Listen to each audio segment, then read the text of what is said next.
தேவன் தூய ஆவியின் பிரியக ஆசீர்வாதம் நம் அனைவரையும் காப்பதாக. ஆமேன். நாளின் சிந்தனைக்காக உபாகமம் 24:5. ஒரு பெண்ணை விவாகம் செய்திருந்தால் அவன் யுத்தத்திற்கு போக வேண்டாம்.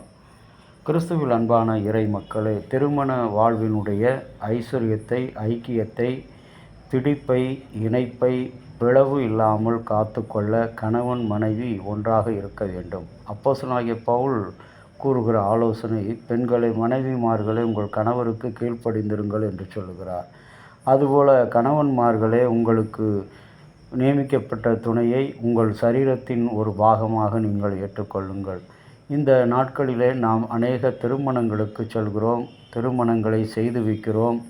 அநேக நம்முடைய உற்றார் உறவினருடைய திருமண காரியங்களிலே நாங்கள் பங்கு பெற்று வழி நடத்துகிறோம். ஆகவே இந்த நாளிலே கட்டப்பட போகிற திருமணங்கள், குடும்பங்கள் கடவுளில் ஒன்றாக இருக்க வேண்டும், கற்பாறையின் மேல் கட்டப்பட்ட வீடாக இருக்க வேண்டும் என்றால் அவர்கள் இருவரும் தனியே இருக்க வேண்டும். இன்றைய நவநாகரிக உலகத்திலே அதை ஹனிமூன் என்று சொல்கிறார்கள்.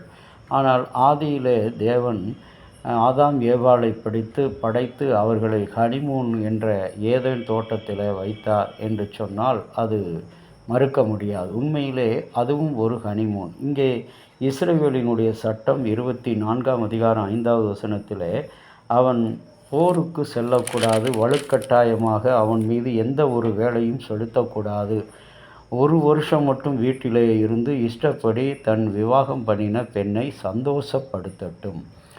அந்த திருமண காலங்களிலே இன்றைக்கு வெளிநாடுகளிலே சென்று வேலை செய்கின்றவர்கள் 1 வாரத்தில் வந்து திருமணத்தை முடித்துவிட்டு அவர்கள் உடனடியாக மனைவியை விட்டுவிட்டு வெளிநாடு செல்கிறார்கள். முழு வாழ்க்கையை ரசிக்க, ருசிக்க, அனுபவிக்க, மகிழ்ச்சியுற முடியாமல் பெண்ணானவள் தவிக்கின்ற இந்த காலகட்டத்தில் இந்த திரு வார்த்தை, இந்த திருமொழி அந்த கணவன் மனைவியோடு 1 வருஷ காலம், குறைந்தது 1 மாதமாவது மனைவியோடு தங்கியிருக்க, அப்பொழுதுதான் அவருடைய அந்த வாழ்க்கை வலுவாக, இணைப்பாக, மகிழ்ச்சியாக இருக்கும். எந்த ஒரு தீய சக்தியும் அவர்களுடைய வாழ்விலே இடைப்பட முடியாது, நுழைந்து விட முடியாது. அவர்களுடைய வாழ்க்கை கிறிஸ்துவுக்குள்ளாக கட்டப்பட வேண்டும் என்று சொன்னால் அவர்கள் இருவரும் ஒன்றாக இருக்க வேண்டும்.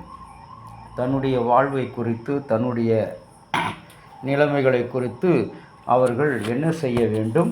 திட்டமிடுகின்ற காரியங்களிலே அவர்கள் அந்த 1 மாத காலம் அல்லது 1 வருஷ காலம் செயல்பட வேண்டும்.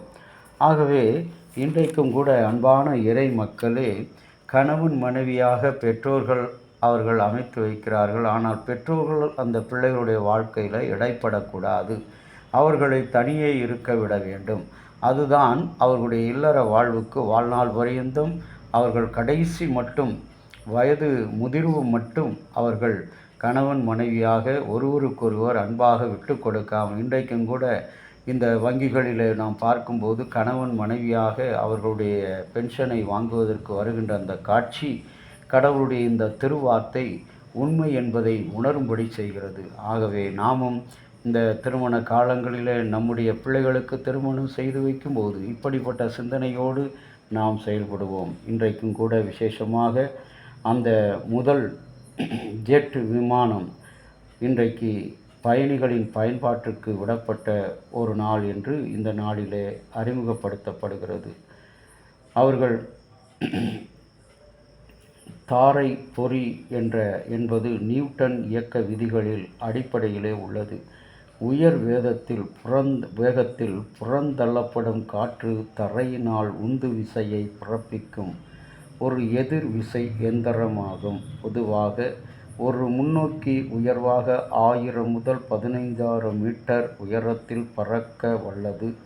இந்த உயரத்தில் தாரை பொறி நீண்ட தூரத்தில் அதிகமாக பயனடையும். முன்னோக்கி செல்லும்போது பொறிகள் மூலம் இயங்கும் வானூர்தி மிக குறைவான உயரத்திலே அதிகமாக பறக்கும். அப்படி செல்லக்கூடிய வாகனத்தை சேவைக்கு அர்ப்பணிக்கப்பட்ட திருநாள் தான் இந்த ஆகஸ்ட் 27ஆம் தேதி. இன்றைக்கும் அதேபோல கணவன் மனைவியாக இணைக்கப்பட்ட அவர்கள் இந்த உலகத்தின் அங்கம், உலகத்தின் குடும்பம், திருச்சபையின் குடும்பம் என்ற சேவைக்கு அவர்களை அர்ப்பணிக்க நாம் தனியாக அவர்களை இருக்க அனுமதிக்க வேண்டும். ஆண்டவரை நோக்கி ஜெபம் செய்வோம். எங்கள் அன்பின் ஆண்டவரே, விசேஷமாக நீர் கொடுத்த இந்த நல்ல நாளிலும் உம்முடைய கிருபைகளை நினைக்கிறோம், உடைய நன்மைகளை நினைக்கிறோம், உடைய ஆசீர்வாதத்தை நினைக்கிறோம். கடவுளே, நீர் நினைத்திருக்கிற அந்த ஆதாம் ஏவாள் குடும்ப வாழ்விலிருந்து அவர்களுக்கு ஏதேன் என்ற இடத்தை கொடுத்து அங்கே நீங்கள் கனிமுன் சுதந்திரமாய் இருங்கள், மகிழ்ச்சியாய் இருங்கள். இஸ்ரவேலினுடைய சட்டம் சொல்வது போல புதிதாய் திருமணம் முடித்தவன் வேலைக்கு செல்லலாகாது, போருக்கு செல்லலாகாது, தனியே இருக்க விடுங்கள். அப்பொழுது அவன் மனைவியை அந்த சந்தோஷம்தான் வாழ்நாளெல்லாம் கணவன் மனைவி மீதும் மனைவி கணவன் மீதும் இருக்கக்கூடிய அந்த அன்பை உறுதிப்படுத்தும். அப்படி இல்லாதபடி இருக்கின்ற அந்த குடும்பங்கள் திருவினைவாதங்களுக்கும் தீய எண்ணங்களுக்கும் தீய செயல்களுக்கும் ஒவ்வொருவரும் கணவன் தனியாக மனைவி தனியாக செல்லக்கூடிய அந்த நிலைக்கு கிறிஸ்தவ குடும்பங்கள் இன்றைக்கு செல்லாதபடிக்கு கடவுளே இந்த சிந்தனையின்படி ஒவ்வொரு குடும்பங்களில் வழிநடத்தும். இறைமைந்தன் இயேசுவின் நாமத்தில் வேண்டுகிறோம் நல்ல பிதாவே, ஆமேன். தந்தையாகிய கடவுளின் அன்பும் மைந்தராகிய இயேசுவினுடைய அருளும் பரிசுத்த ஆவியினுடைய நல்ல உரம் பாதுகாப்பும் அனைவரோடு கூட இருப்பதாக. ஆமேன்.